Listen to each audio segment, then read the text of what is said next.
অপর্ণা না হরনাথ, আলিমুদ্দিনের জোর লড়াই। কার চিত্রনাট্যে পরের ছবি বানাবে সিপিএম? আলিমুদ্দিনের লড়াই ৩৬ চৌরঙ্গি লেন নাকি শ্বশুরবাড়ি জিন্দাবাদ? সিপিএম এ দর্শনের দ্বন্দ্ব হলো জোরদার। অপর্ণা বনাম হরনাথ, ক্লাস না মাস, কোন পথে হাঁটবে সিপিএম? বাম শিবিরে চিন্তার লড়াই, সীমিত আসনে খাতা খোলা নাকি সর্বত্র যুদ্ধ ঘোষণা? সিপিএম এ নতুন বিতর্ক, বুদ্ধিজীবী ভাবনা নাকি জনমুখী প্রচার? কোনটা টিকিয়ে রাখবে দলকে? শূন্য গ্রহণ কাটাতে সিপিএম এর নতুন ভাবনা হলো ভাইরাল। অপর্ণা সেনের দর্শন নাকি হরনাথের ফর্মুলা? অভ্যন্তরীণ দ্বন্দ্বে বাম শিবিরে অস্থিরতা। আলিমুদ্দিনে গরম ক্লাস বনাম মাস এর লড়াই। ভোটের আগে সিপিএম দুই মতবাদ হলো জোরালো। খাতা খোলা লড়াইয়ে বিভক্ত সিপিএম, কেউ চান বুদ্ধির লড়াই, কেউ চান জনতার ঝড়।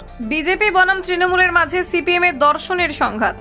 আলিমুদ্দিনে চলছে নীরব যুদ্ধ, বামেদের দ্বিধা, কিছু আসনে জোর না সব জায়গায় লড়াই। অপর্ণা হরনাথের নামেই ভাগ দল। দেখুন ঠিক কি ঘটলো। আলিমুদ্দিন স্ট্রিটে এখন চলছে এক অদ্ভুত লড়াই কোনো ব্যক্তিগত নয়, বরং এক দর্শনের।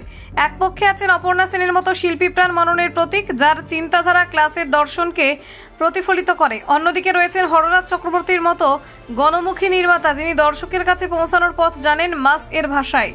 এই দুই ভাবধারায় এখন প্রতিফলিত হচ্ছে পশ্চিমবঙ্গ সিপিএম এর অন্তর্দ্বন্দ্বে। অপর্ণা সেনের বয়স এখন ৮০। জীবনের এই অধ্যায়ে এসেও তিনি যেমন সমাজবোধে সিনেমা তৈরি করেন, তেমনি বাস্তবেও তিনি এক ধরনের আত্মসমালোচনার প্রতীক। তার সিনেমা কখনো ছিল না জনসাধারণের বিনোদনের মাধ্যম, চিন্তার খাদ্য। অনেকটা সেই পথেই হাঁটছে সিপিএম এর একাংশ, যারা চাইছে নির্বাচনে নির্দিষ্ট কিছু আসন বেছে নিয়ে লড়ে অন্তত খাতা খোলার চেষ্টা হোক। তাদের যুক্তি, সংগঠনের বর্তমান অবস্থায় রাজ্যে সব আসনে লড়াই করার মতো শক্তি নেই, তাই কিছু আসনে অগ্রাধিকার দেওয়া উচিত যেখানে জয়ের সম্ভাবনা তুলনামূলকভাবে বেশি।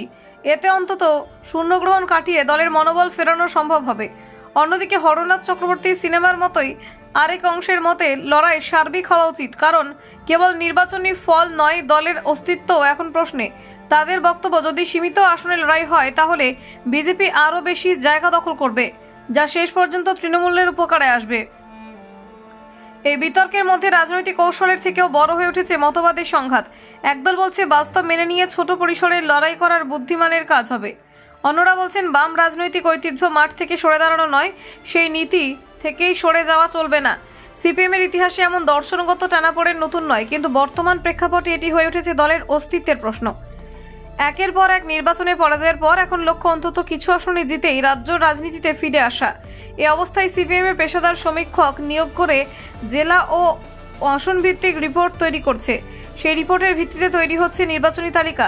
কোথায় লড়াইয়ে জোর দেওয়া হবে, কোথায় সংযম দেখানো হবে। তবে হরনাথ লাইনের সমর্থকরা মনে করেন নির্বাচনে সীমাবদ্ধ লড়াই মানে আত্মসমর্পণ। তাদের মতে ভোটে সর্বত্র উপস্থিতি বজায় রাখতে না পারলে দলের ভোট শতাংশ আরও কমে যাবে, আর যদি সেই প্রভাব তৃণমূলের পক্ষে যায় তাহলে বিজেপির উত্থান ঠেকানো অসম্ভব হয়ে উঠবে।